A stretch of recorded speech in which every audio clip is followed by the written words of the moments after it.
Amen. Yan, magandang umaga sa bawat isa. Pwede bang ngitian muna natin yung ating mga nasa left and right? Sige, tignan muna natin siya ngayon. Ayan. Para sabi nga sa inyo, every time na nakikita natin yung bawat isa, alam ko yung bawat isa ay sumasaya at lumalakas. Amen. Nagigibang kalakasan mo yung katabi mo today. Amen. Sige, palapakan mo natin si Lord. Amen. Mabuti po ang Diyos. Amen. Okay, so napakabuti talaga ng Panginoon because today, another message na ating pagbubulay-bulayan na po. Tayo nga po ay nasa series ng ating pag-aaral. No? So last time, we talked about the favor of God. Napakaganda na nalalaman natin yung kabutihan ng Diyos sa atin because every day we receive favor from God. So yun naniniwala that every day we receive favor from God. Well, of course, no, yun lang gigising ka. Sabi ko nga, it is a favor from God. Amen? Yung dumating ka ngayon sa oras nito, it is a favor from God. Kasi hindi mo kaya yan sa sarili mong kakayanan. Tama po ba? Hindi aksidente na naririto ka, ikaw ba'y pinilit? Hindi po aksidente yon. Kung ikaw may pinilit this morning, you must thank that person na talagang nag-push sa'yo para maparito ka sa umagang ito. Amen po ba yan? Amen. Parang pagod yata kayo? Hindi kayo pagod? Okay, sige. Praise God. Buti kayo, hindi kayo pagod. Si Pastor pagod. Kaya sabi nga po ng ating kapatid si Brother JP, we are reserving our strength, no, our voice, because tomorrow we will worship God, no po. So, idalangin niyo po kami na maibigay namin yung pinakamalakas, no, na papuri at pagsamba sa ating Diyos na buhay sa dating nabukas. Amen? Okay, so go with me sa Luke chapter 18 verses 1 to 9, 1 to 8 na ating pag-aaralan this morning. No po, ito po yung karugtong nung ating pinag-aaralan last time kasi tayo ay mag-aaral yung buong chapter ng Luke 18. Yung buong Luke chapter 18 ay pag-aaralan natin. Ano? So, samahan niyo po ako sa Luke chapter 18 at tayo po'y magbasa ng malakas. Ano? 1 to 3, sabay-sabay tayo, 1 to 3, read. At isinalaysay ni Jesus sa kanilang isang talinghaga kung paanong sila'y dapat laging manalangin at huwag manlupaypay. Verse 2. Sabi niya, sa isang lungsod ay may hukom na hindi natatakot sa Diyos at walang taong iginagalang.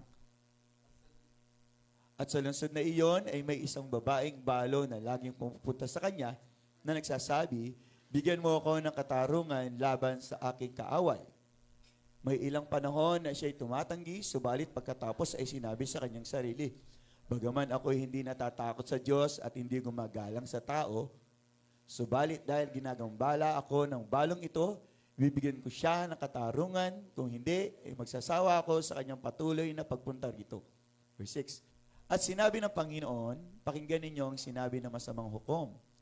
At hindi ba bibigyan ng Diyos ng katarungan ang kanyang mga pinili na sumisigaw sa kanya araw at gabi?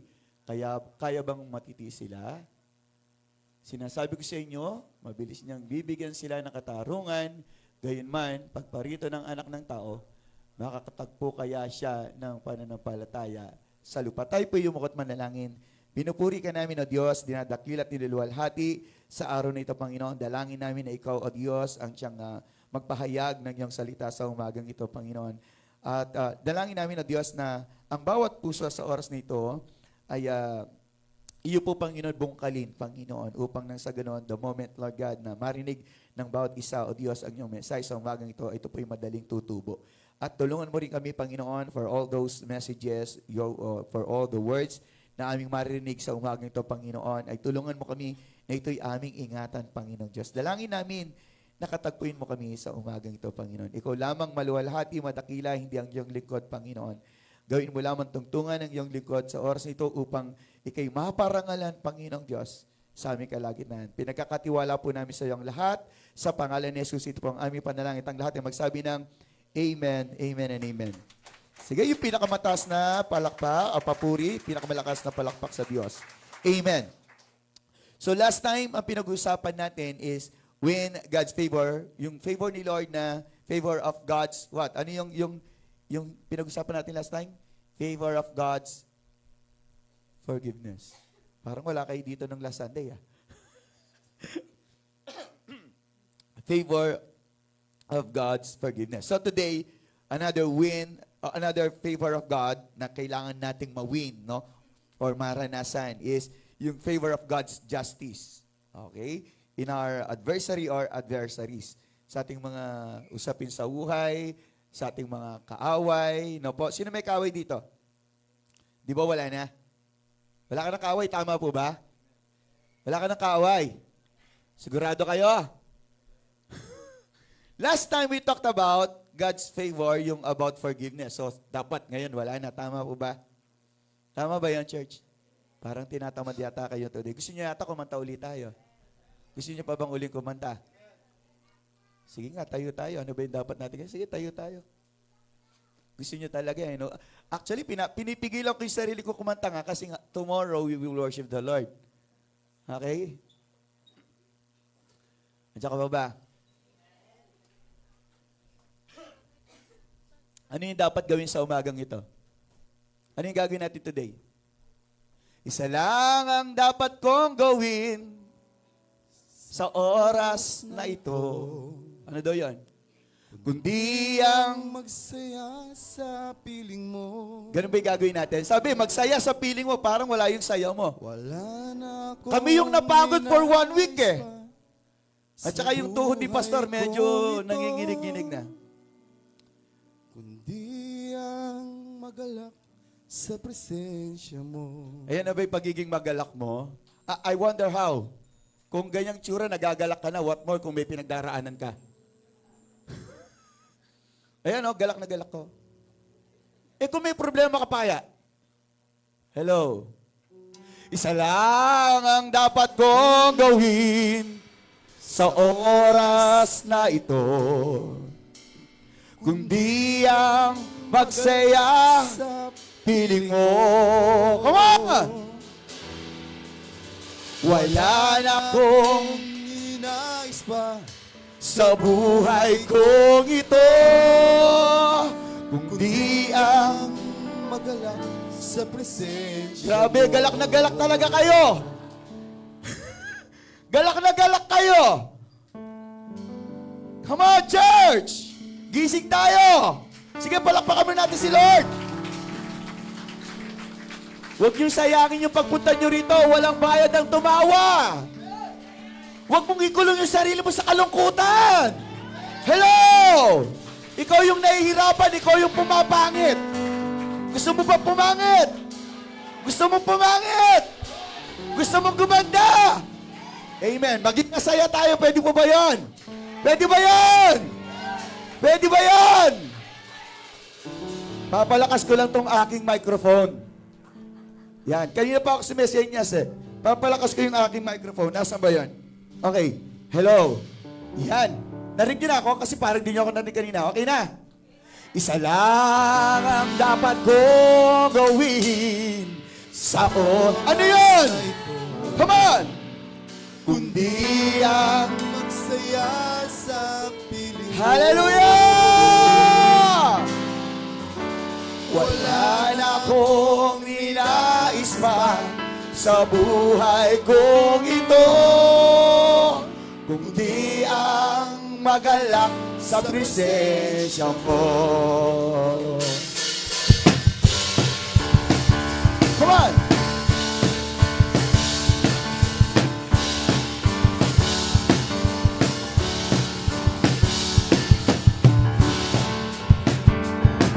Sa buhay na ito, Come on! sa katapatan,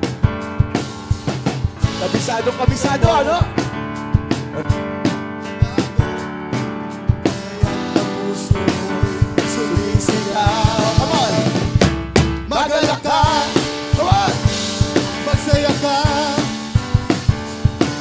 Itaas ang iyong kamay. Bayan, iwag-iwag. Amen! Magalak ka! Masaya ka! Ibadyak ang iyong mga paa at tayo'y magsayawan na. Sigaw natin ang kabutihan niya. Sige natin! Magalak ka, Amen! magsaya ka. Amen!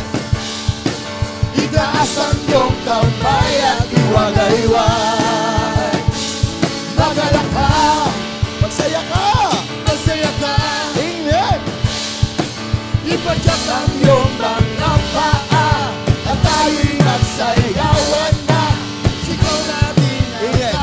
Awitin natin yung verse. Come on. Sabi nung aawitin natin ngayon, sabi, isa lang ang dapat natin gawin sa oras nito. Amen? Pero yung isang verse, hindi yan eh. Okay, ang gagaling ng ating ano. Sa bawat araw na dumaan sa buhay na ito, tagumpay mo ang siyang gabay sa bawat kilos ko. Come on! Di ka nagbabago sa kakapatan mo, kaya't sarili ko'y tutusan mo. Ano sasabihin mo? Magalak ka! Come on!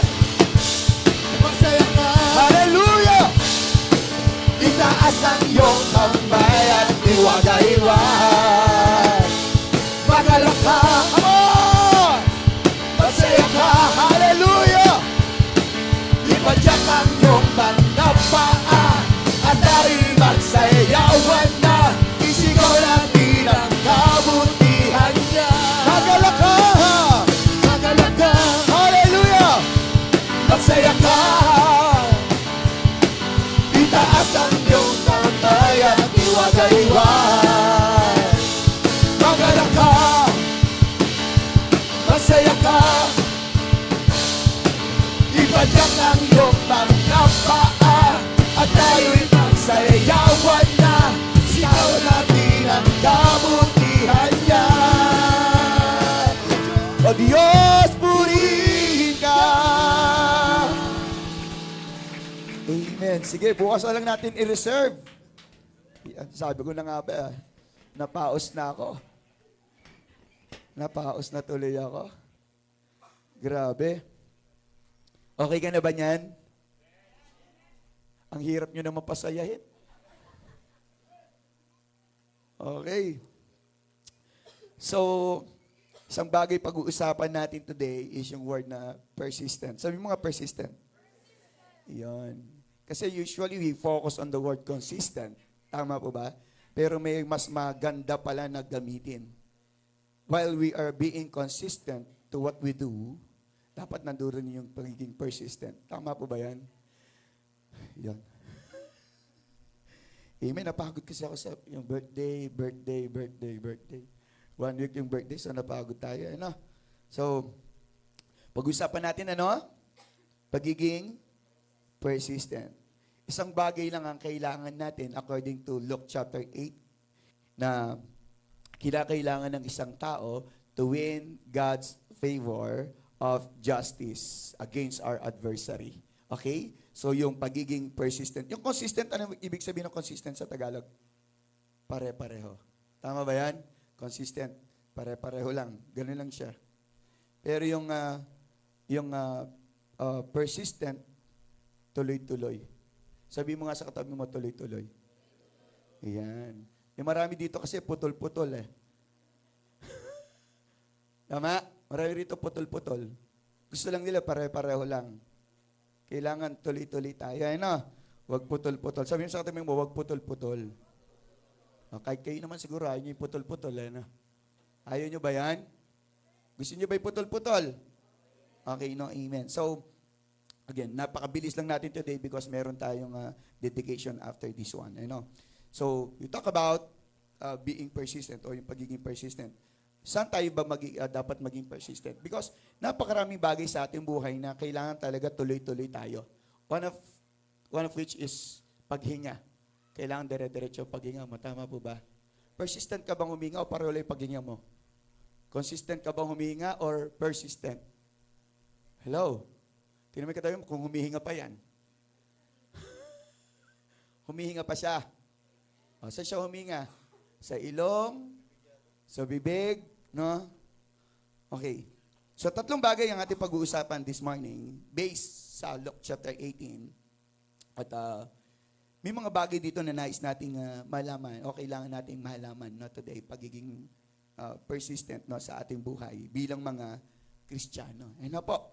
So, I'd like for you to jot it down, no? Iyan niyo itong tatlong bagay nito kasi para lang itong makakapag-remind sa atin. Kasi baka nakakalimutan mo eh. Yung pamong katabi mo, makakalimutin. Praise God, ikaw hindi. Tama ba? Yung katabing mo lang makakalimutin, tama ka, pastor.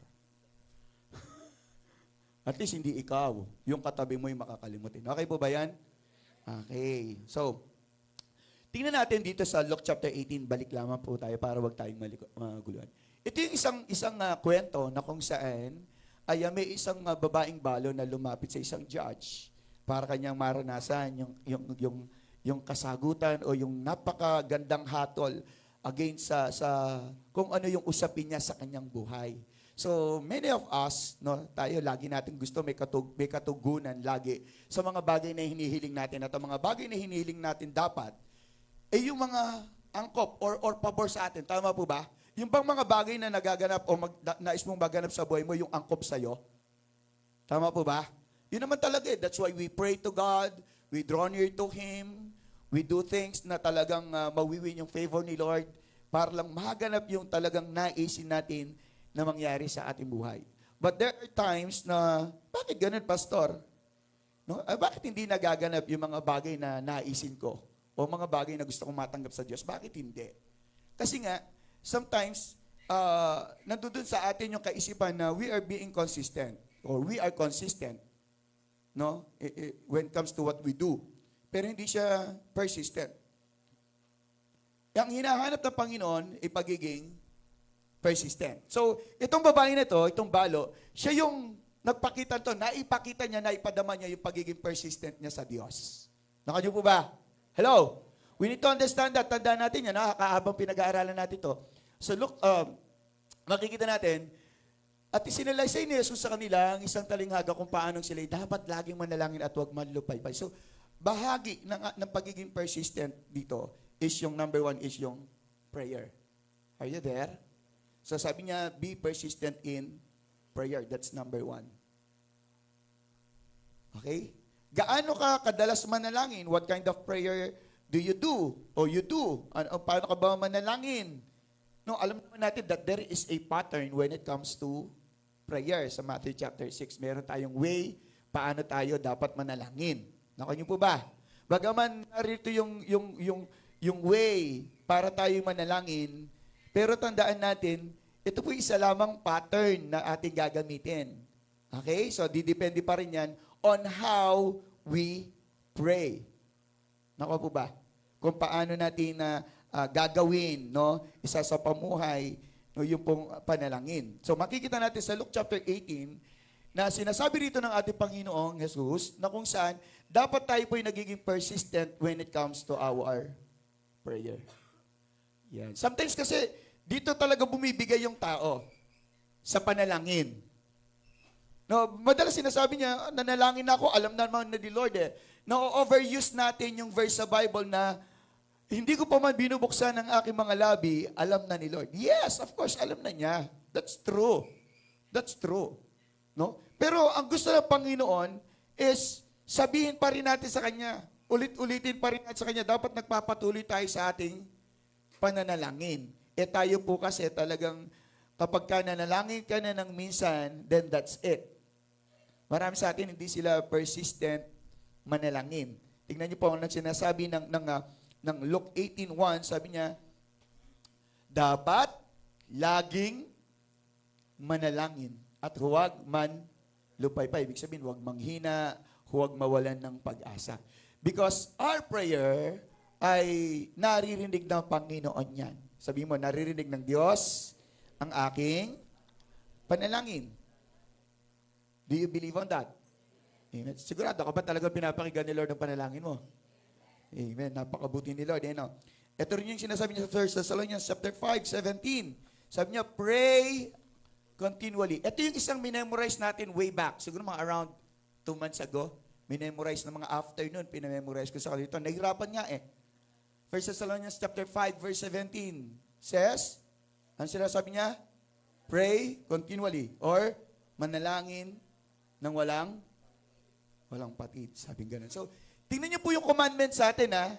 Let us pray continually. Continually means being persistent sa ating pananalangin. Naka niyo po ba?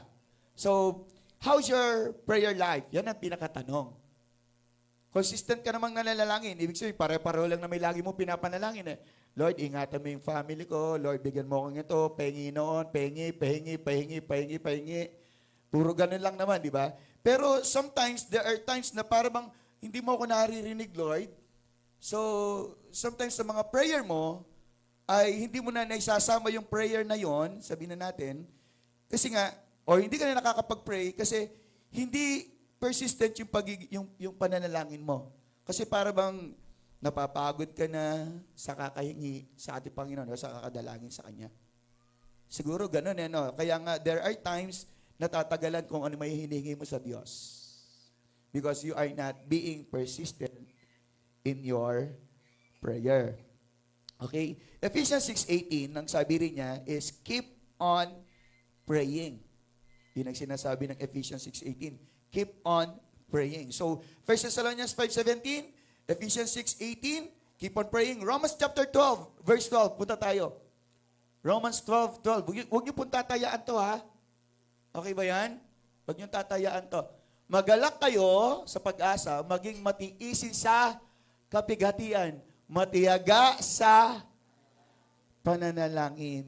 I don't know why, bakit masyadong binigyan ng Panginoon yung about prayer. Because sa prayer, this is the moment wherein na ipo-pour out natin yung ating yung mga kahilingan sa ating buhay o mga nais nating maganap sa ating buhay. Tama po ba yun? Napaka-gracious ni Lord. Bakit? Binibigyan niya tayo ng pagkakataon para iparating sa Kanya kung ano yung mga naisin natin na maganap sa ating buhay. Kaya lang, yun nga, nagkakaroon tayo ngayon ng, sabihin natin, ng intermittent prayer, parang something like that, na hindi tayo tuloy-tuloy nananalangin. We forgot prayer in our life sometimes. Na dapat ito yung unang-unang natin ginagawa. Di ba sabi nga natin, pagising pa lang sa umaga, dapat nananalangin na tayo. Tama po ba yan? Sino yung pagising pa lang, nananalangin na siya? Napakabuti mo, no? Napakabuti ng mga Kristiyano pong ganun. So, may dalawang bagay tayong pag-uusapan under pagiging persistent sa prayer. Be persistent in prayer. May dalawang bagay lamang po ako na i-share sa inyo dito na napakaganda lamang na maging persistent tayo sa prayer because number one, yung prayer must be involved in our everyday life. Tama ba yan? Nai-involve ba ang prayer sa inyong pang-araw-araw na buhay? Ini-involve mo ba siya? Isinasama mo ba siya? Nandiyan ka pa ba? Kasi sometimes yung prayer parang hindi natin ini-involve or isinasama o nagiging bahagi ng ating day-to-day life. Yun ang nangyayari sa atin. Which we're in, dapat, lagi. Ano man ang ating ginagawa, no? Saan man tayo naroroon, ano man ang ating iniisip, ano man ang ating mga pinaplano, dapat i-involve natin yung prayer sa ating buhay. No, kanyo po ba? Are you there? Okay. So, isang bagay yon na maging persistent tayo, na always involve prayer in our life. Kasi, maganda yung magiging outcome nun Magiging maganda yung outcome ng pag-involve ng prayer sa ating day-to-day life. Tandaan natin, di ba sabi nga, we don't know what to do, we need to pray. Kapag too much blessing, we need to pray. If you're struggling, you must pray. If you're lonely, you must pray. In everything. Kaya nga, napakaganda no? Na every time na meron ka pangangailangan na doon ka agad yung prayer. Na una papasok sa'yo is prayer because ang prayer po is one way for us to connect to God. Tama po ba? Napakaganda nun. Napaka-grateful nga natin, no? Na kung saan binigyan tayo ng Panginoon ng isang way to connect to Him. And that is through prayer. Of course, there's so many ways to connect to God. Pero yung prayer, iba po yun, no? Kaya ang sabi ng Panginoon, you must always pray. I will not go beyond dun about sa prayer kasi kung pag-usapan natin prayer, napakadami po niyan. Pero isang bagay nga sinasabi natin dito, na maging persistent tayo sa prayer. So by being persistent is that we're involving prayer in our life. Napakalakas kasi ng impact ng panalangin sa day-to-day life ng tao. Imagine mo, kapag inumpisahan mo ang makipagniig, ang makipag-usap sa Diyos sa araw na ito, kung kanina kapag gising mo, nakipag-usap ka sa Diyos o nakipag-usap ka kay Facebook. Sino dito yung tinignan niya kagad yung cellphone niya kanina paggising niya. Hindi siya nakipag-pray. Hindi siya nag-pray. Hindi siya nakipag-niig sa ating Panginoon. No? You started your day wrong kapag ka nag-cellphone ka kagad. That is not the right way to start your day. The right way to start our day as a Christian is to pray. Yun yung pinakamalaga. No? Kasi alam nyo, kapag nag-start ka ng cellphone, may stress ka the whole day. Madidepress ka. Tandaan natin yan. Kasi yung unang makikita mo, ito na yung magre-reflect sa'yo, magtatanda sa kaisipan mo hanggang mamaya eh. But the moment you pray first, before you face the day, no? Ay napakaganda po ng magiging resulta ng buong araw mo. Nakanyo po ba? Andiyan ka ba? Okay. Tingnan niyo po, kapag in-involve natin ang prayer in our life, ito yung pangalawa, sabi niya, allow prayer to silence our fear. Ang galing, no? Galing ng gagawin, no? Kapag in-involve mo siya, yung prayer sa yung day-to-day life, isa-silence niya, hayaan mo na i-silence niya yung fear in life. Nakanyo po ba, church? Sino dito yung may takot? Sino yung may takot ngayon, nangangaba siya sa kung ano yung mga mangyayari mamaya? Do you have fear na maaring maganap mamaya? O meron ka ba mga iniisip ngayon na talagang nagpapabagabag sa'yo? Na para bang ito'y isang threat to you today? Meron ka bang ganon? Meron ka bang worries na ganon na iniisip ngayon na merong threat today? So, kasi nag-pray ka kanina, so the purpose of that is to give prayer, no, to silence our fear. Nandiyan ka pa ba? Yung fear, kasama na doon, of course, yung doubt, to silence our worriness. Yun ang gagawin kasi ng fear eh. Nakanyo po ba yan? Because you already trusted God prior to anything. Nakanyo po ba? Kasi nag-pray ka na eh. So yun ang nangyari dyan. Kaya, hayaan mo lang na gawin ng panalangin ang kanyang trabaho sa buhay mo. Nakuha? Kasi hindi ka kayang biguin ng Lord. Yung mga tao talagang nananalangin ng totohanan and they are persistent when it comes to their prayer, talagang hindi po yan pinapahiya ng Panginoon. Naniniwala ka ba doon, church?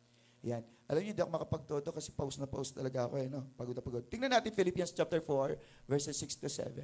Tingnan natin. Philippians chapter 4, verse 6 to 7. Huwag kayong mabalisa, sabi niya, sa anumang, ano daw? Sa anumang bagay. Kundi sa lahat ng, bakit ganun, pastor? Sabi niya, huwag kang mabalisa sa anumang bagay.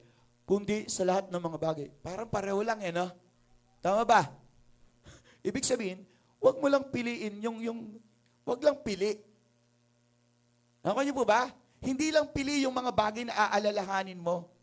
Ayun ang sinasabi ng Panginoon. Kundi yung lahat. Sabi niya, lahat.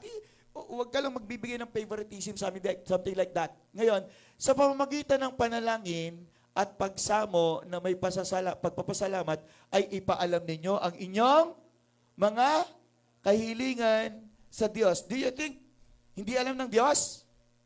Alam niya, tama po ba? Kung babasahin natin, Psalm 139, alam ng Diyos ang lahat sa buhay natin. Alam niya kung nakatayo ka, alam niya kung nakaupo ka, alam niya kung nasan ka man. Alam niya kung ano yung iniisip mo, everything. Bago pa lalabas yung salita sa ating mga labi, alam na ni Lord yan. Ngayon ang sabi niya, sabi rito, sa pamamagitan ng panalangin at pagsamo na may pagpapasalamat ay ipaalam ninyo ang inyong mga kahilingan sa Diyos. Well, of course, God loves to hear yung mga bagay na nais nating maganap sa ating buhay. Kasi pumapasok doon yung tinatawag natin na free will. Sabihin mo, free will. Iyon. So, ang gusto ng Panginoon is that sabihin natin kung ano talaga yung nais natin na maganap sa ating buhay. Yun ang gusto ng ating Panginoon. No? Para matanggap natin. Kaya makikita natin yung babae kanina, doon sa ating binasa, talagang sinasabi niya, no? Makikita natin, through her prayer, no? Makikita natin na nais niya na magkaroon siya ng kapanatagan sa kanyang buhay. Nakanya po ba? Kasi, ang panalangin, the moment you pray, Dapat may kapanatagan ka na. Nakuha niyo po ba? Kasi ito yung sinasabi ng verse 7. Anong sabi niya? At ang kapayapaan ng Diyos na hindi maabot ng pag-iisip ang mag-iingat ng inyong mga puso at mga pag-iisip kay Kristo Jesus. Nakita natin yung bunga ng pananalangin, merong kapayapaan. And I do believe kayo po talaga yung nanalangin kanina. Kasi payapa kayo, yung iba nakapikit pa nga eh. Talagang as in payapang-payapa eh, no? Para ka lang nasa bahay. Para ka lang nanonood ng TV, na nakataas yung paa mo or nakakapi, something like that. So napakaganda ng sinasabi ng Bible. At ang kapayapaan ng Diyos na hindi maabot ng pag-iisip ang mag-iingat ng inyong mga puso at mga pag-iisip kay Kristo Jesus. That's the purpose of prayer. To silence our fear, our doubt, our worriness in life. Kaya makikita mo yung mga tao na they are full of worries in their life. Marami silang iniisip. Ito yung nakakapagpabagabag sa kanilang kaisipan, sa kanilang puso. Hindi sila makatawa mo lang, hindi sila makangiti. No, very limited ang kanilang pagkilos. Wala yung sigla. Walang sigla. Bakit?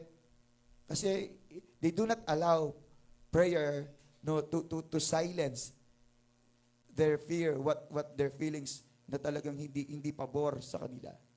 Yung mga hindi pabor sa atin, yung pagkagalit, ganyan, yung mga pagdududa, yung mga pagkatakot, hindi nakakabuti kasi sa ating mga puso yan. At ito yung nais ng Panginoon tanggalin sa atin. Amen po ba yan? So let us be persistent when it comes to prayer. Okay, pangalawa, mabilis lang po tayo, sabi ko nga sa inyo. Pangalawa is this sa Luke chapter 18 verse 3. Anong sabi nga dyan? At sa lungsod na iyon ay may isang babaeng balot na laging pumupunta sa kanya na nagsasabi, bigyan mo ako ng katarungan laban sa aking kaaway. Nakikita natin, isa pang bagay na dapat tayong maging persistent aside from prayer. And ito po yun. Yung tinatag na physical availability or physical visibility. Nakuha niyo po ba? Andiyan ka pa ba? Okay. So, kailangan maging consistent daw tayo. Okay? Para makuha natin yung favor ni Lord when it comes to justice against our adversary. No po? So, of course, kung ikaw ay pupunta sa korte at nais mo na maranasan yung justice sa case mo, dapat nag-a-attend ka ng mga hearings. Tama po ba? Amen? O kung hindi ka makaka-attend, meron kang attorney. Tama rin po ba yan? That will represent yung sarili mo, ipepresent niya kahit na wala ka doon. And sometimes nga, kahit naroon ka, naroon pa rin yung attorney mo to present you. Tama po ba? So, isang bagay na napakahalaga. Naranasan ng babaeng balo yung justice, yung God's favor of justice, kasi naroon siya palagi. Nagpapakita siya. Amen? Ang ibig sabihin nito, dapat bilang mga Kristiyano, tayo po ay visible sa gawain ng Panginoon. Nandiyan ka pa ba? Kailangan visible tayo sa church. Hindi ka lang visible sa church, kundi available ka rin physically sa church. Dito kasi maraming mga tao na bumabagsak. They are not persistent when it comes going to church, attending some activities in the church. Maraming pinapalagpas sa mga Kristiyano pagdating sa activities sa church. Because they believe na ang pagiging Kristiyano ay every Sunday lang. Yung pagganap sa pagiging Kristiyano or pagiging believer of Christ, they believe and they think na Sunday lang ang obligasyon ko sa Lord. At si Lord, ang obligasyon sa akin is 1 week, 24 hours a day. Is it unfair or is it fair? Unfair ba yon? Yung Sunday ka lang mag-a-attend? Is it unfair to you or to God? Unfair kay Lord yan, tama ba yan? So, ibig sabihin, mandaraya tayo. We love to deceive people. We love to deceive God. Gusto mo maging persistent si Lord, tuloy-tuloy ang pagpapala niya sa'yo.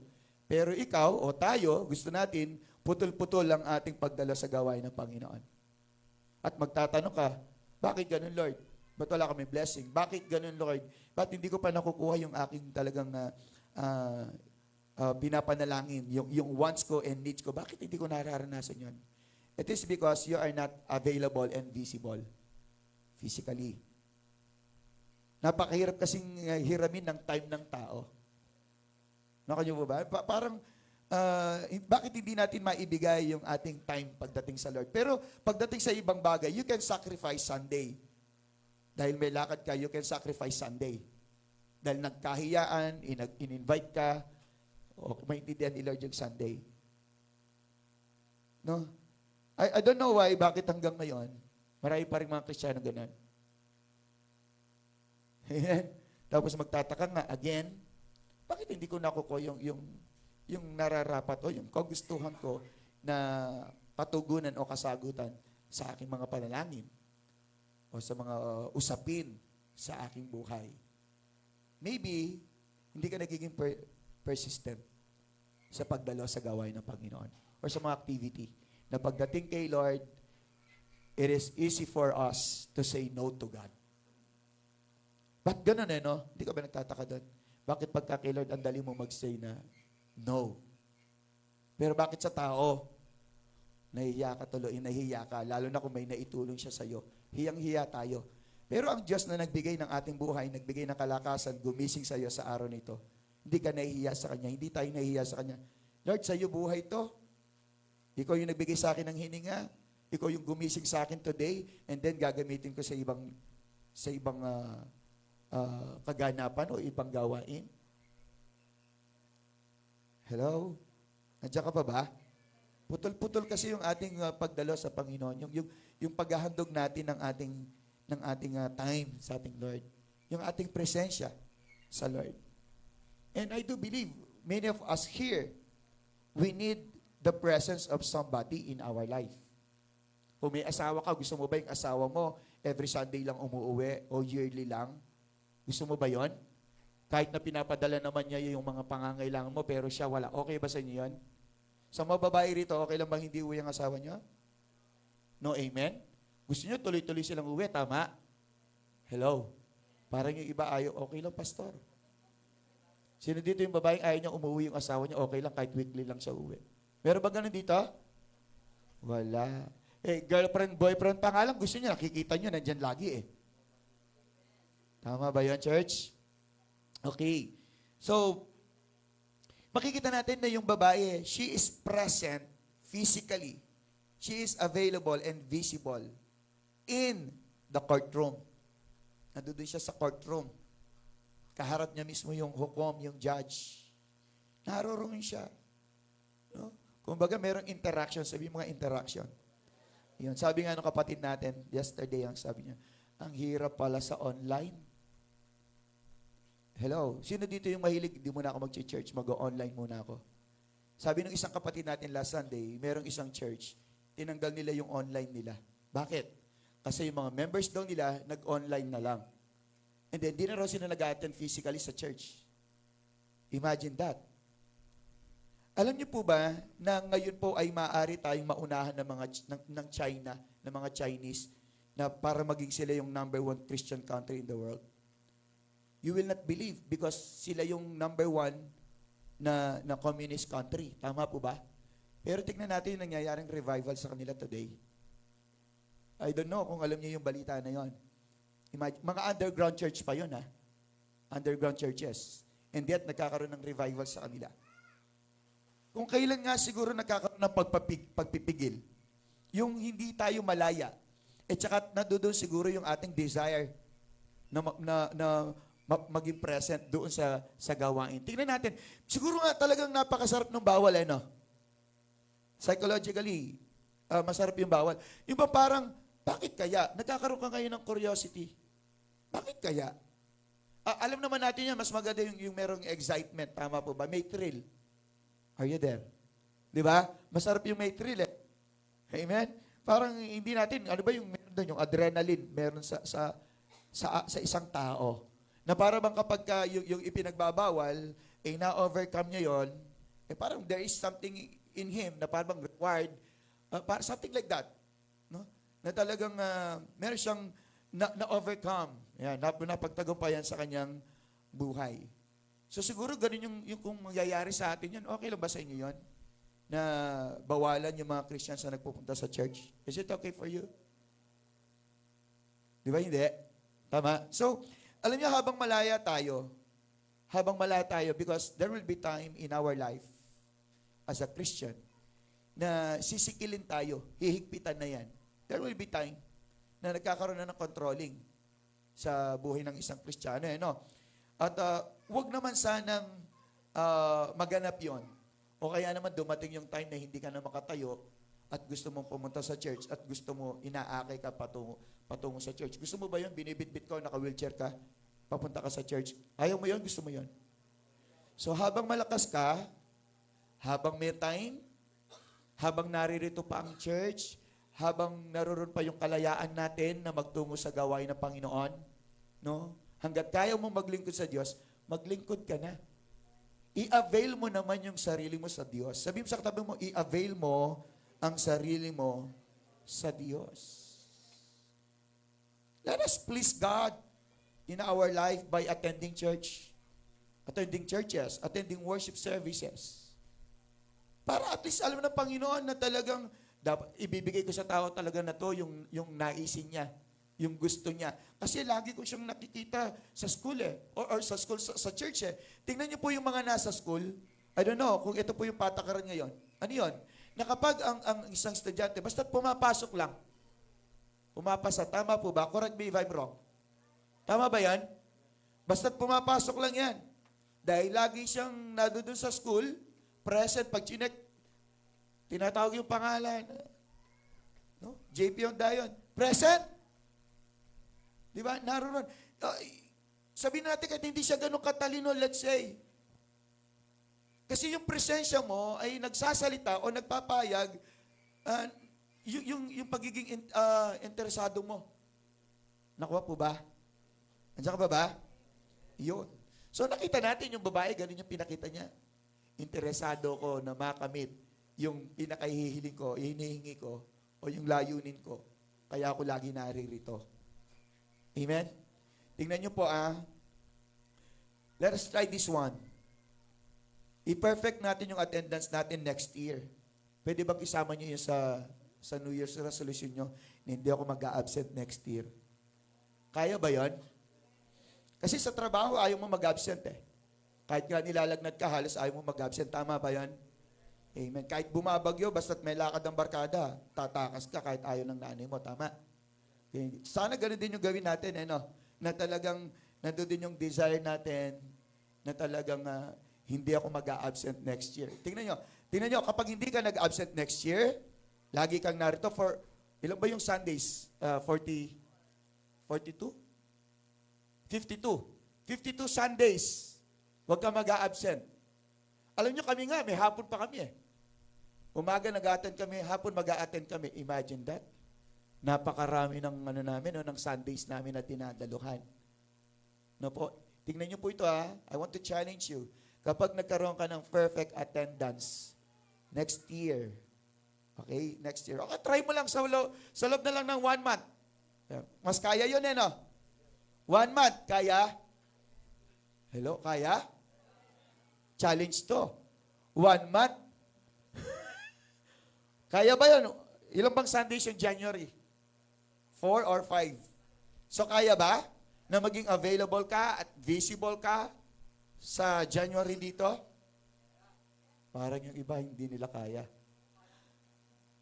Alam nyo kasi, kaya ako sinasabi yun, after 10 years, you will receive the favor of God.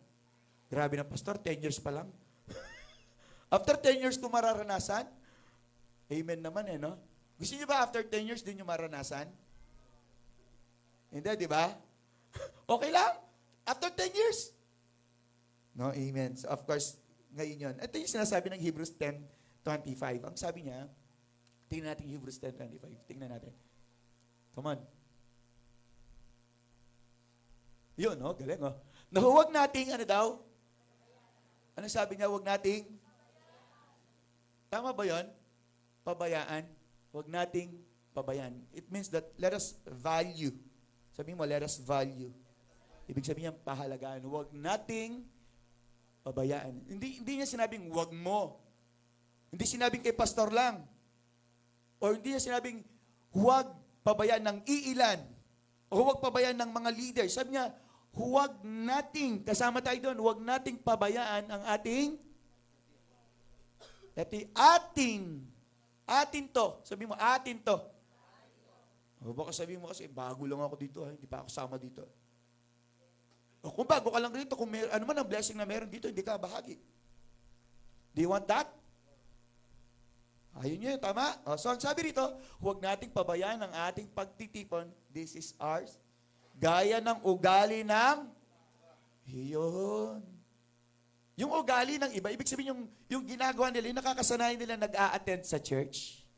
Akala kasi ng mga tao, ang church, alam nyo, parang pabigat sa kanila.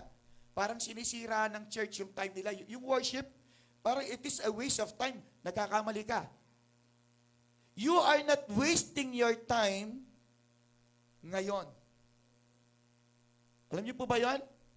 Hindi mo sinasayang ang oras mo ngayon. God knows it. At alam niya kung ikaw talaga ay talagang naririto ngayon. Ikaw ba'y talagang naririto ngayon? Pag sinabing naririto ka ngayon, pati isip mo, naririto. Hindi mo tinitignan yung, ang tagal magsalita ni pastor. Okay, nandoon na yung mga kaibigan ko eh. Siguro kumakain na sila. Hello, maybe you are here physically, but mentally, wala ka rito. Kaya nga yung iba, nakatunga nga eh. Alam nyo, bilib na bilib ako sa mga taong ganun. Imagine mo, natutulog siya na nakamulat yung mata. Professional yon. Kakaunti lang nakakagawa po nun. Sabi rito, gaya ng ugali ng iba, kundi, ano sabi? Palakasin ang loob ng isa't isa, lalong-lalo na kapag iyong nakikita, napapalapit na ang this one is true. Alam niyo po, gusto ko mag-share sa inyo about eschatology, about end times. Gusto kong i-share sa inyo, napakarami. Because we are drawing closer or nearer doon sa tinatawag nilang Great Reset. And maybe some of us, wala sila pakialam. Kasi nga, ang nangyayari ngayon is that tayo po ay dinideceive ng kalaban para mag-focus lang tayo sa gusto nating maganap sa ating buhay. So, ang nangyayari ngayon is marami mga distractions nowadays para nga naman mawalan ka ng time sa Diyos, mawalan ka ng time na makipagniig sa Diyos, lumapit sa Diyos, no? Maraming bagay na talagang nagkokos sa atin para tayo po ay mailayo sa Diyos. At ang kinukurap ng kalaban ay, eto, nakuha niyo po ba? So, nais ng kalaban na yung physical effort natin ay mawala. Na you can go to church, you can worship God at home. No, 'di ba yung work from home, worship from home, 'yan. Sana sabi ko nga sa inyo kung pwede lang na kapag ikay nag-go online, kung pwede lang sanang ma-rapture ka online. Kaso wala pong ganon na nara-rapture ang tao online. So hindi natin pwedeng sabihin na I do worship God at home. Gaya nung kausap namin kahapon na nagsabi niya, ang simbahan daw niya yung bahay niya. Grabe yun no? Kung ang simbahan niya, yung bahay niya, tingnan natin, yung pamumuhay niya, tingnan natin pamumuhay niya until now. Kung kayang ayusin ng sarili natin, o sa pamagitan lang na ating righteousness, ng ating pagiging matuwid, o pagiging mabuti, no? Yung ayusin niya yung buhay natin, no? Sana noon pa na ayos. Nakuha po ba? Nandiyan ka ba? So makikita natin ngayon, na yung babae sa binasa natin kanina, sa Luke chapter 18, verse 3, makikita natin yung talagang physical visibility and availability. Talagang binibigay niya ng time. Nakuha po ba? Kaya ba nating ibigay yung time natin sa Lord? Na-amaze naman ako doon. Kaya nating ibigay? Totoo po. Amen. Kasi kung kaya nating ibigay yung time natin, kaya namang ibigay din naman ng Diyos. Kaya niya talagang ibigay yung time niya. Tandaan natin na kung ano yung ginawa natin, sabi niya, what you want others do to you, tama ba yan? Kung what you want others do unto you, do it to others. Tama ba? Kung ano yung gusto mong gawin sa'yo, gawin mo sa iba. So kung ano yung gusto mong gawin ng Diyos sa buhay mo, gawin mo rin sa Kanya. Nakuha po ba? Ganun eh. Kaya hindi tayo pwede mag-alibay sa Diyos na, Lord, hindi ako pwede ngayon eh. Hindi ako pwede ngayon. Bakit hindi ka pwede? Di ba? Bakit hindi ka pwede ngayon? Kasi kung talagang tunay kang Kristiyano, ang Sunday, ibibigay mo talaga sa Lord yan. Ibibigay mo sa Lord yan. Huwag mo sabing kulang yung araw mo, kulang yung oras mo para sa iyong sarili. At lagi natin sasabihin, Lord, alam ko, naiintindihan mo naman. Sa susunod na lang. Who knows? Dating pang kinabukasan, dating na bukas. Siya naniniwalang dating pang mamaya. Maybe it's too late for you. Nandiyan ka pa ba? Okay. So, pangatlong bagay. Dito po sa Luke chapter 18, verses 4 to 5. Tingnan natin. May ilang panahon na siya ay tumatanggi, subalit pagkatapos ay sinabi sa kanyang sarili. Ito po yung judge, bagaman ako'y hindi natatakot sa Diyos, sabi ng judge, at hindi gumagalang sa tao, verse 5, ano sabi niya?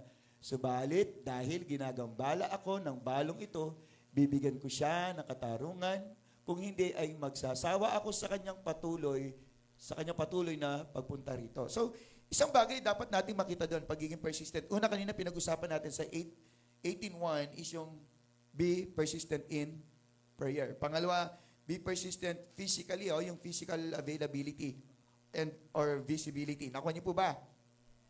So, pangatlo is maging persistent tayo sa ating goal o sa ating objective. Kung ano talaga yung nais mo. Nakuha niyo po ba?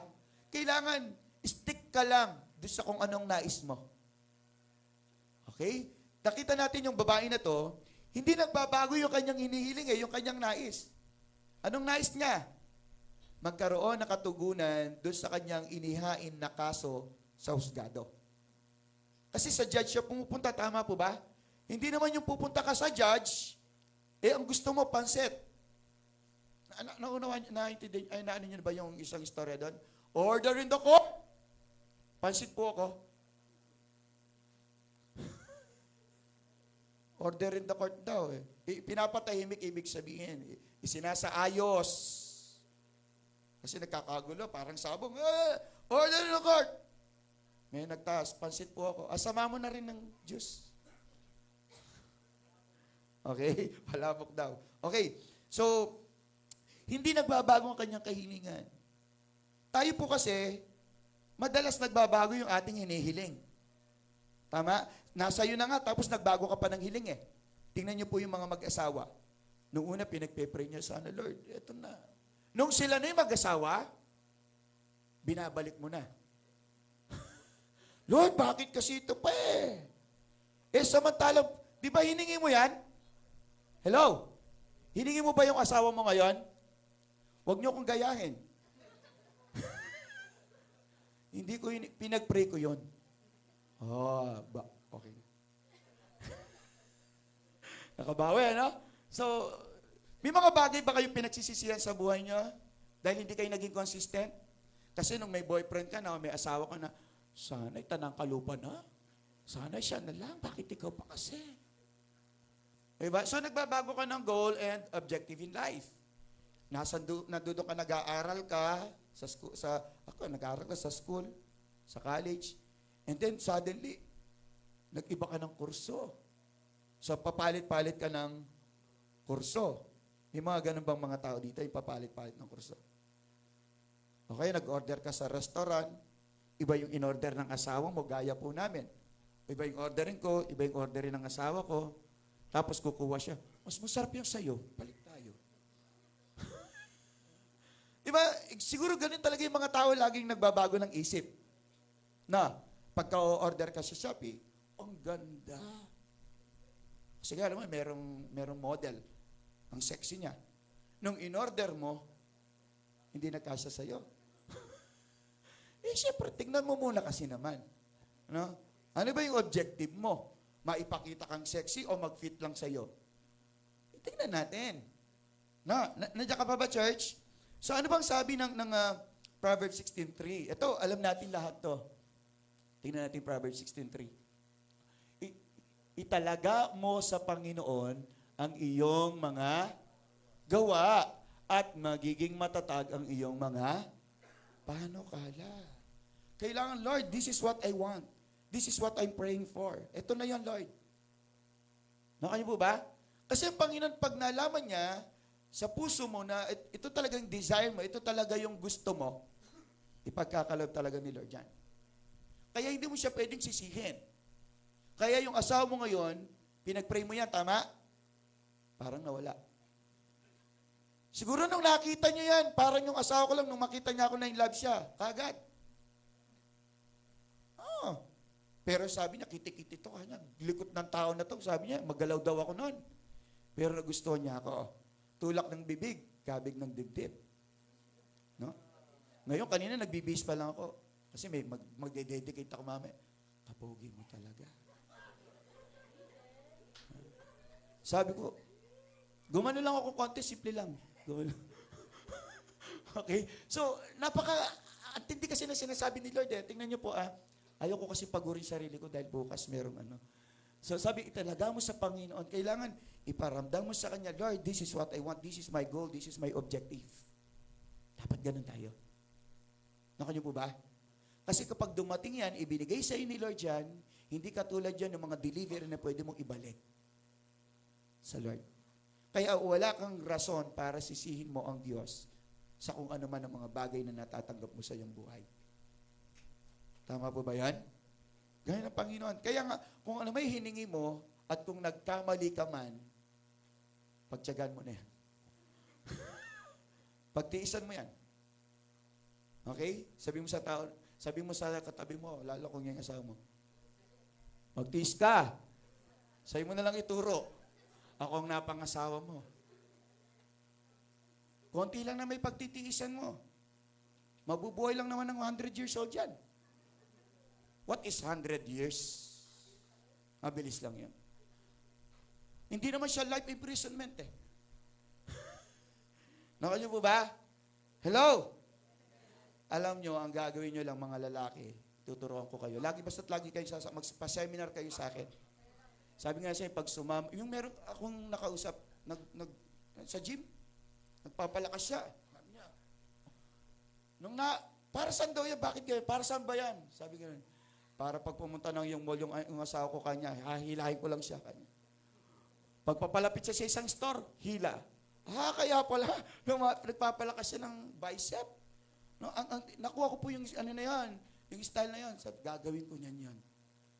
Ako kasi, ang style ko lang, sabi ko nga sa inyo, para sa mga hindi nakakaalam, ako'y sweet pag nasa mall. Pag dito hindi ko ninayakap yan. Pag nasa mall lang kami, yung maigpit. Para pag magtuturo, talagang ganyanin ko lang yan. So, isang technique po yun, no? Okay? Andiyan ka ba? Okay. So, Philippians chapter 3, verses 13 to 14. Tingnan natin yung Philippians chapter 3, 13 to 14. Punta tayo. Sabi rito, mga kapatid, hindi ko pa inaaring naabot ko na, ngunit isang bagay ang ginagawa ko. Nililimot ko ang mga bagay na nasa likuran at tinutungo ang mga bagay na hinaharap. Focus, sabi mo. Focus. Ganun lang si Paul, oh. Walang anumang bagay na makapag-distract sa kanya. Nakanya po ba? Focus lang siya. Because our goal is Jesus Christ. Amen? Amen po ba? Ang goal mo ba talaga si Jesus sa buhay mo? Totoo po. Baka nandirito ka lang kasi may crush ka. Baka nandirito ka lang kasi gusto mo lang makita kung yung chismis, yung kumalat sa Facebook na pogi yung pastor doon. Baka nandito ka lang kaya ganun. Okay? Wag pong ganun. Kaya ka narito because your focus is Jesus. Amen? Palakpakan nga natin si Lord doon. Yun ang magiging goal natin. Magiging persistent tayo. Tuloy-tuloy lang tayo. Kaya ka nagpapatuloy sa church because of God, not because of anything else, not because sa katabi mo. Hindi dahil sa lugar or anything else, not because of the company. You are here because of God. That is our goal. That is our main objective. Tama po ba? Kasi hindi ka bibiguin eh. Hindi ka bibiguin kapag ang Diyos ang laging nasa isip mo. Maging persistent lang tayo every day sa ating goal. No? At hindi po tayo ipapahiya ng Panginoon. Verse 14 po tayo, sabi niya, nagpapatuloy, sabi niya, ako tungo sa mithiin para sa gantimpala ng dakilang pagkatawag ng Diyos kay Kristo Jesus. Nakakabili po talaga si Paul. Talagang Paul knows what he wants and what he needs, what his purpose, what his plan, what his goal. Talagang very si Paul focus. Kaya nga mga bagay, yung mga talagang along the way of his life, nagdi-distract sa kanya, sabi niya, wala akong pakialam diyan. Because this is my goal. God is my goal. Naging persistent siya. At sa kanyang paglakad, yung talagang tuloy-tuloy. Na kahit may mga, hindi ka tulad ng mga tao yan eh. Pupunta ka sa mall, isa lang yung bibilin mo. Tama po ba? Tama? Kaya yung budget na bibili mo. Gusto kong bumili ng sapatos. Okay, bili ka sapatos, punta ka sa sapatusan. Napadaan ka dito sa may maong. Pants, blouse, naka-sale. Hinihila ka ngayon. Yung sapatos na doon. Hinila ka ngayon. Yung goal mo ngayon nasira. Once in a lifetime, kasyang-kasya mo, fit sa'yo, ang ganda. Di ba? May ganun na bang nangyari sa inyo? Di ba? So, anong nangyayari ngayon? Ano nangyayari? So, yung supposed to be na budget mo, o yung allocated budget mo for this, for this, ang tawag doon, yung mga damit or whatsoever, sapatos, dito lang. Na-divide tuloy ngayon. Tama. Tama ba? So, makikita natin na hindi talaga matatag kung ano talaga yung gusto natin. Kaya nga there are times ang tao talaga pabago-bago ng isip eh. Time to time. Diba? Sabi nga nung napanood ko, hindi naman lagi araw-araw mahal mo yung asawa mo. Sino dito yung araw-araw mahal niya yung asawa niya? Praise God. Ikaw lang ang nag-iisa.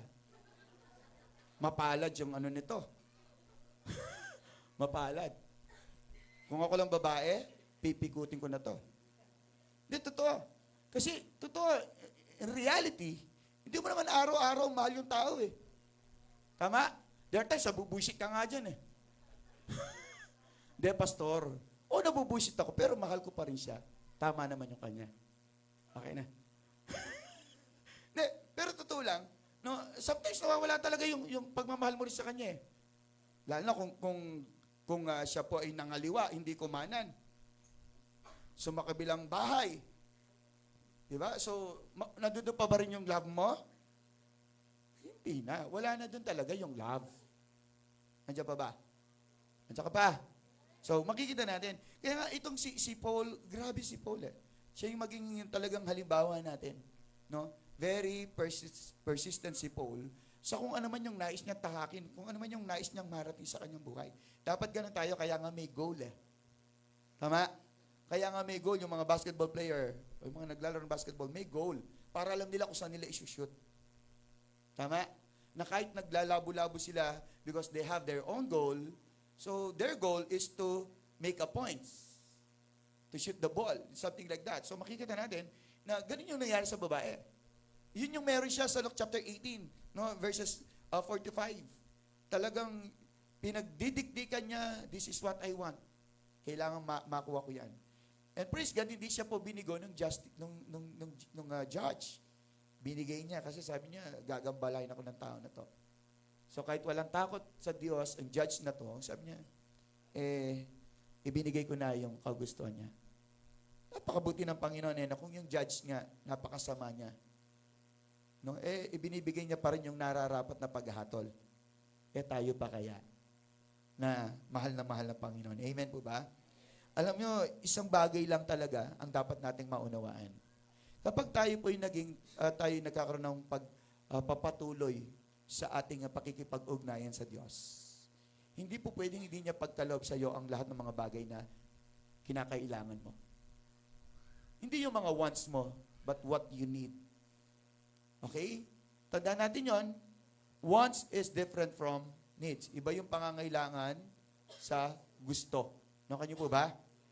Are you there?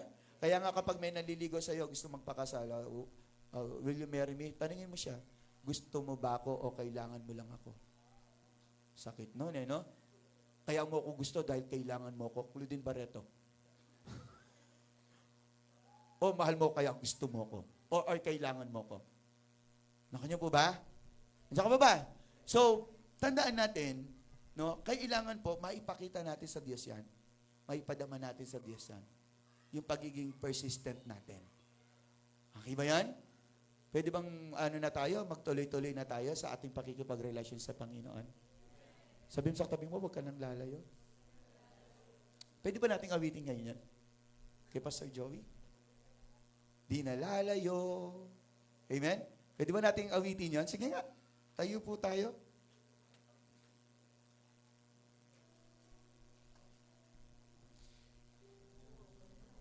Isang awitin no, na kinopost ng butihing pastor. Itong song na to, napakaganda po nito. Habang, ito yung sinasabi nyo, nais kong mamasdan ang iyong kaganda. Ito yung sinasabi ni Pastor Joey nung habang sinusulat niya. Nais ko na, Lord, lagi kitang nakikita, lagi kitang nararanasan, lagi kitang kapiling. Pwede ba nating gawin yon sa Panginoon? Yung hindi na tayo lalayo sa piling niya. Masarap sa presensya ng Panginoon. Pag malayo sa presensya ng Panginoon, puno ng kaguluhan. Okay? So, manatili ka kapatid sa presensya ng Panginoon. Amen po ba? Come on, let us worship the living God. Come on. Hallelujah. Awitin natin muli ang ating Diyos. Nais kong mamasdan ang iyong kagandahan. Nais kong manahan sa piling mo kailanman. Ang sambahin ka, ang siyang nais ko. Come on, church. Ang di nalalayo ang pangako ko. Uwitin natin yung chorus 5. Sa piling mo'y napapawi ang pangamba. Sa piling mo'y lubos ang pag-aasa. Sa piling mo, galak ay umaapaw. Sa piling mo, oh Diyos, sa piling mo. Imagine what kind of life there is in the presence of God, church. If you want to have peace in your life, if you want to have joy in your life, sabi niya, manahan ka lang sa piling ni Lord. And I remember, no, yung susunod, yung mga tao na sumusunod sa Panginoon na talagang ayaw nilang mawalay sa Ama, sa Diyos. No, hindi katulad nung sa prodigal son. Pinili niya na mapalayo sa Panginoon, hanapin yung kanyang kapalaran, enjoy life without the Father. Ano nangyari sa kanya? Naging miserable ang buhay. Gusto niyo bang mangyari yun? Maging miserable yung buhay nyo, magkawatak-watak kayo, maubusan kayo, no? Hanggang itong prodigal son na to, bumaho pa nga siya. Nawalan siya ng kaibigan. He lost everything in his life. But praise God. Nakaisip siya, babalik ako sa aking Ama. Sabi niya ganon. Babalik ako sa aking Ama. And after that, nung siya po'y bumalik, nagkaroon ng restoration sa kanyang buhay. Nagkaroon ng deliverance sa kanyang buhay. Amen po ba? Amen. Church, alam ko, marahil, no, there are times nalalayo ka sa Panginoon. No? Ang nais sa Panginoon, muli tayong lumapit sa Kanya at aayusin niya ang buhay mo. Amen po ba? Papawiin niya yung kalungkutan mo ngayon. Amen? Palakpakan nga natin ang ating Diyos. Come on. Awitin nga natin muli. Yung chorus, awitin natin. Awitin natin yung chorus. Come on. Sa piling mo'y napapawi ang pangamba. Sa piling mo'y lubos ang pag-asa. Sa piling mo'y galak ay umaapaw. Sa piling mo, sa piling mo, oh Diyos, come on, come on. Come on. Yes, God.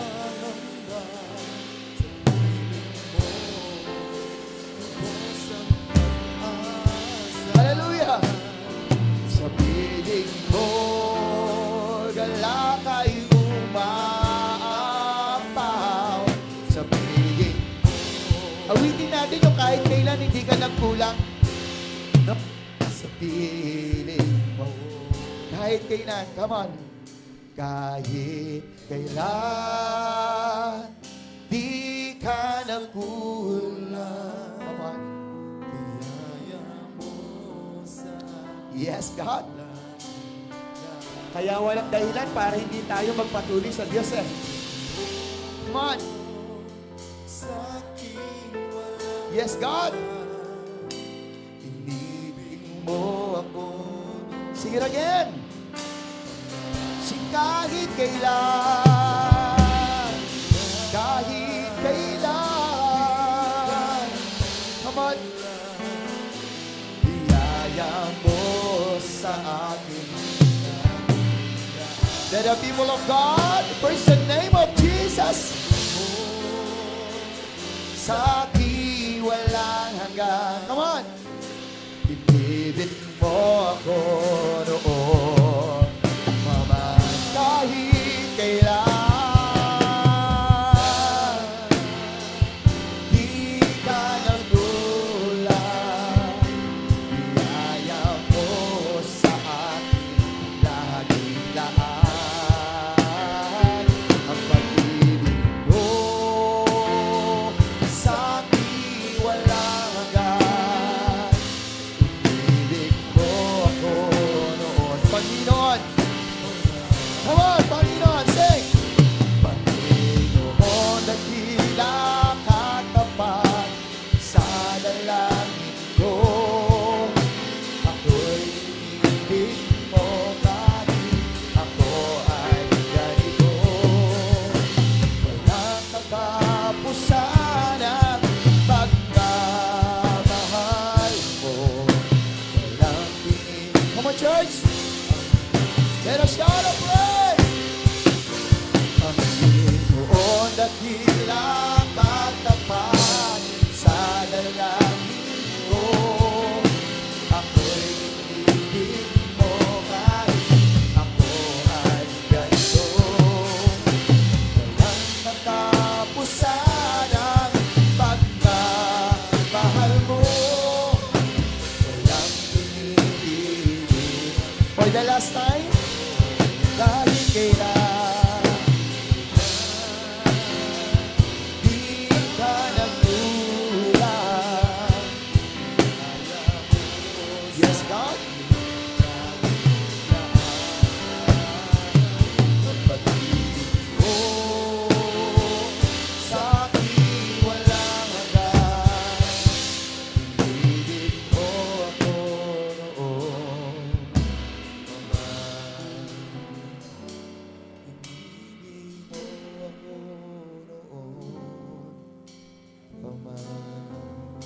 Hallelujah. We praise you, Father God, sapagkat tunay nga, Panginoon, yung kahabagan mo, yung supplication mo, yung provision mo, naroroon palagi, Panginoon. Salamat, Lord God, sapagkat patuloy, Panginoon, na Ikaw, O Diyos, ang siyang gumagabay, Panginoon. Ikaw ang nag-iingat sa amin, Panginoon Diyos. At sa oras dito, Panginoon, dalangin po namin ang pag-ilos mo sa bawat buhay, O God, sa bawat pamanggagawa na narito, Panginoon. Father God, I pray, katagpuin mo yung bawat isa sa oras nito. Iparanas ang kagalakan ng iyong kaligtasan sa bawat isa. Salamat po, Panginoon, niluluwalhati ka namin, pinasasalamatan sa oras nito. Sa pangalan ni Jesus, ito po ang aming panalangin. Tayo natin magsabi na, Amen, amen, and amen.